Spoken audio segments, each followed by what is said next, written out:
йому при серці молодому червону ружу приколю.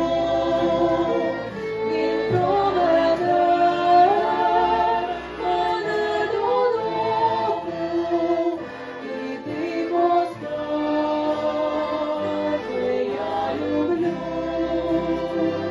Він проведе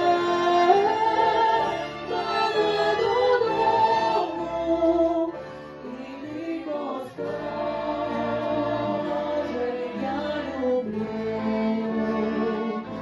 Обсипле вишня пелюстками мою неземливу любов і заплете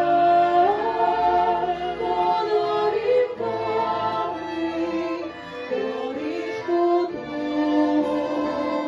де припочу.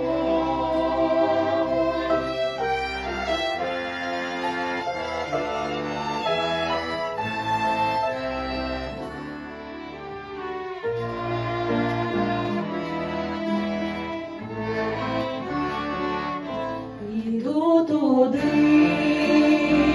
де дуб високий,